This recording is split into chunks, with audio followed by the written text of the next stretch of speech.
is another episode of HardFoul Radio. This is the show that values time and puts God first. Appreciate you for coming hanging out with me on a Monday night to talk some sports, hang out, learn something. And we got a lot to discuss today, man. It's a lot of NBA. Football season is over. Baseball season, we got some pitchers and catchers reporting, some stuff coming out there, which we are going to talk some baseball, but primarily an NBA show. So let's get into it. Thank you guys so much for coming hanging out with me. Excuse me. Let's start here. There's two big things that are being talked right now with the NBA. One is the All-Star game. Two is tanking. And then I'm going to address a third thing that I personally think is a problem. But what I want to get out of the way first is I know Adam Silver, and I'm not an Adam Silver defender. I'm not saying he is some great commissioner. But I think we do need to be honest that Adam Silver can't fix the current problems the NBA has. Let's start with the first one, and that's the All-Star game. We just saw a demonstration, and I watched almost none of it in real time because the NBA has just scarred me from All-Star games, and I just don't think they are appealing. They're not fun to watch. It's low effort. It's all the same reasons why everybody else has disliked the All-Star game now for going on a decade. But we saw this weekend why Adam Silver can't fix it. And it's not just, yes, I could sit here and I could rant and rave like everybody else is doing, and everyone's killing Adam Silver and going, he's not the guy, horrible commissioner, worst commissioner in sports, he's this, he's that. You know who, when I went back and rewatched, like, moments and clips and segments of the All-Star game, Wemby made the All-Star game interesting because he put in effort. Anthony Edwards made the All-Star game interesting. He was putting in effort. LeBron, De'Aaron Fox, these guys who seem to be more into the game as a whole, they were fixing the All-Star game because they played with effort, energy, some actual hustle. There's never going to be great defense. We all understand that. But they look like they cared. It didn't look like the last couple years where it's, let's do a bunch of layup lines, everybody shoot a couple 40-footers, and then go home and watch everybody waste their money. The players made the game interesting because at the end of the day, with more than any other sport, players make the league in basketball. It's David Stern. As much credit and love as we want to give David Stern and say, oh, he did this and he was great. David leaned into the stars. There's a reason why he's like, look, the game is on tape delay. And I'm not this old, but I know the history of it. The NBA was on tape delay. And it's not just the Lakers existed, the Celtics existed, there's these iconic franchises. But Magic and Bird brought them out of tape delay. Michael took them global. Then you had Shaq, Kobe, LeBron, these other guys. And then we started to get international with Dirk. Duncan's technically international. We don't think of him that way. In the late 2010s, Jokic, Giannis, Luka. Like, the game has always been reliant on its stars and its players. Adam Silver can't fix it. Yes, and we're going to talk about the tanking here in a second. But Adam Silver has no real say. He could try different formats. He could try different pricing. If the guys who are in the actual game don't give a rip, then no one's going to care. And this is not to say that everybody cared. You can watch Nikola Jokic, and I don't begrudge any of the NBA guys who don't give a rip. It's their prerogative. I think it sucks for the fans who buys tickets, and I think we should do something to compensate that. But Jokic doesn't care about the All-Star game. It's why even when he was picked last a few years ago, and that again, he started his run as the best player on the planet, it wasn't like some, oh my gosh, damning thing. How could you not pick? Jokic doesn't care about the All-Star game. Wemby cared. Ant cared. A couple of the older guys cared more than they have in recent years. The players can fix the All-Star game. Adam Silver, he was not, again, I am not defending Adam Silver in this regard. I don't think Adam Silver is some great commissioner. I don't think Adam Silver has done as good of a job as he could have. But at some point, because when you are managing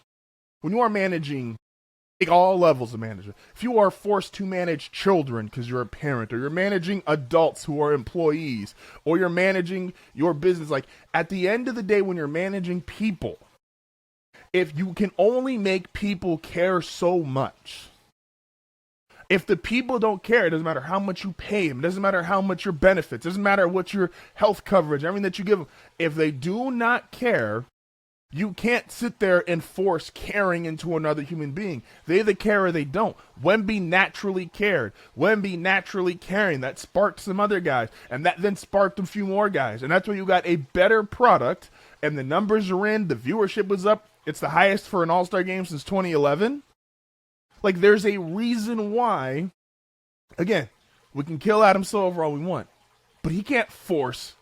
He couldn't. If Victor Wembanyama had the same approach as another international guy, again, Jokic, who just doesn't care, Luka doesn't really care about the All-Star game, then nothing would have changed. Everybody would have tuned in, given it about a 5-minute run, and go, okay, exact same thing. The guys that care. There's a reason why we remember, like, AI used to care about the All-Star game, at least in the fourth quarter. We know quarters 1 through 3 are always going to kind of be just, hey, look what we can do. But like, AI in the fourth quarter, he would turn it up. Kobe in the fourth quarter, he would turn it up. A younger LeBron, like, there was a standard set by the players. They would police themselves going, hey, look, when it's fourth quarter time, this is when we're going to approach it in a different way. We're going to bring the energy. We're going to bring the enthusiasm. Adam Silver can't do that. So I know everybody's got a million things to say bad about Adam Silver, and don't worry, I have some things to say bad about Adam Silver too. But I can't put this on him. And if it makes a comeback, I'm also not giving him I'm not giving him the credit for making a comeback, because he couldn't he can't naturally force Victor Wembanyama to care. He can't naturally force Anthony Edwards to care. He can't naturally force any of these guys. So, shout out to the All-Star game. It was a better product. And the Pro Bowl's in the same light of, like, again, how do you fix the NFL Pro Bowl? Guys got to care. I get it. Guys don't want to get hurt. And so it's got to be the guys have to want to do it. The commissioner, the manager, the people in charge, they're not going to be able to do it. So listen, tanking is an issue. There's about a quarter of the league right now who are actively not trying to win games, and they've been actively not trying to win games for about the last 30 days. Again, Adam Silver had to answer questions about these during the All-Star break, and it was him going, yeah, we are noticing it is worse than it's been in past years. No shit, Adam. So here's the thing, and everybody's got a bunch of ideas in regards to, trying to tighten this up. Everyone's got a bunch of ideas in regards to what should you do? Should you get rid of the draft? Should it be college free agency? Look, man, the easiest answer that can never happen is if you're actively trying to lose games. This is the easiest answer, and it's never going to happen. I understand that. Tickets are free. If you announce as a team, hey, look, we are, sorry guys, microphone's giving me hell. If you are announcing as a team, we are not actively trying to win basketball games. Because as a fan, you buy tickets and you are hoping it's theoretically to be your hometown team, but obviously people fly and travel and go to all these games now. But if I am buying tickets for a basketball game of a team, if I live in Los Angeles and let's use Utah because Los Angeles is a bad example. If I live in Utah and I buy tickets to watch the Utah Jazz play basketball, I am trying to root and support and cheer them on to win this game, and they're actively telling me I don't want to win this game. You could still keep your merchandise. You can still sell stuff at the concession stands. But if you have to admit to tanking, and I get it, the NBA's finding them. Well, shouldn't that be the same thing? No. Because people are still filling out these arenas, even for the teams that are losing, and these teams are still making so much money that they're going to, even if they get hit with a $500,000 fine, a $600,000, whatever the number is, it is still it's still a positive for them. And so that's the easy solution, right? And again, it's never going to happen because of laws, regulations. There's a million reasons why it's not going to happen, but I firmly believe it would be the best thing to happen. Now let's go with something that's, I think, unfortunate. This is unfortunate, but I think a better way to analyze the tanking situation.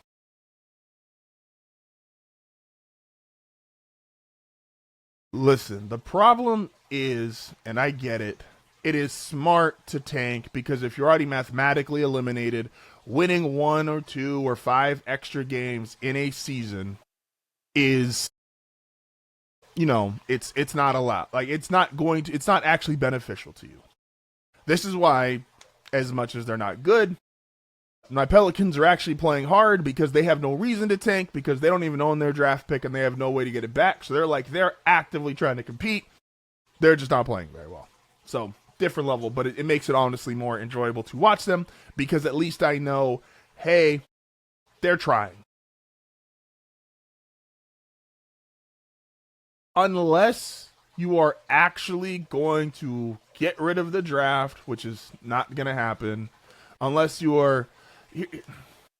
People have wanted, get rid of the draft. People want college, make it a free agent thing. Just make it simple, Adam Silver. This is the part where I think it is insane. The lottery, which once added excitement, once added, we're different. We're not like the other teams. The other teams, if you're the worst record in baseball, you get the number 1 overall pick. If you're the worst record in football, you're the number 1 overall pick. The NBA, we're different. We're going to add some flair, and we're going to put it on TV. Most things, if you're doing it to be exciting or to have some flair, usually the flair is short-lived. And the NBA draft lottery, while it had its time where it was fun, it was exciting. It gave us some interesting scenarios, some of which people believe are rigged. We got LeBron to the Cavs, Wemby to the Spurs, AD to the Pelicans. Like we've had our fun with the NBA draft lottery, but it's time to just get rid of it. There are so few guys who make a true difference coming out of college that the worst players or the worst teams just need to get the best player. It's that simple. It's that simple. The Wizards stink and have stinked for several years. They still don't get the number 1 overall pick. If they had actually gotten the number 1 overall pick the years they were supposed to, they might have a team. I think they had the worst record the year Wemby came out. The Wizards with Victor Wembanyama, entirely different ballgame. The Knicks had the worst record the year Zion came out. I think Zion suffers from a lack of getting free throw calls because he's basically 6'7" Shaq. If he was a superstar in New York, which he would have been just off popularity alone, he gets a lot more free throws. He's more productive. He's a bigger star. He's more marketable for the NBA. As much as I love Zion in New Orleans, these are just facts. Just give the team with the worst record the worst pick. Otherwise, you incentivize. The problem isn't just being bad one year. The problem is being bad for several years in a row. And that's where the NBA is really struggling. When these teams are awful for 4 to 5 year stretches or even longer, that's when it's awful. The Wizards have been awful for a long time. Give them a couple number 1 overall draft picks. The lottery was fun. It was exciting. It was different. So was Bitcoin. No, sorry, Bitcoin's a bad example. So was NFTs. It was exciting. Go buy a picture of a monkey for $20,000. Watch it blow up overnight. Bitcoin, I make fun of Bitcoin, but Bitcoin has actually proved to be somewhat profitable. Has proved to be profitable. These things that are flashy and exciting and they're nuanced. A lot of times if it's just flash and exciting, it's got a shelf life. And the NBA draft lottery has outlived its shelf life by a wide. I mean, if you want to be a part of one of the coolest, most unique communities, don't forget to like and subscribe.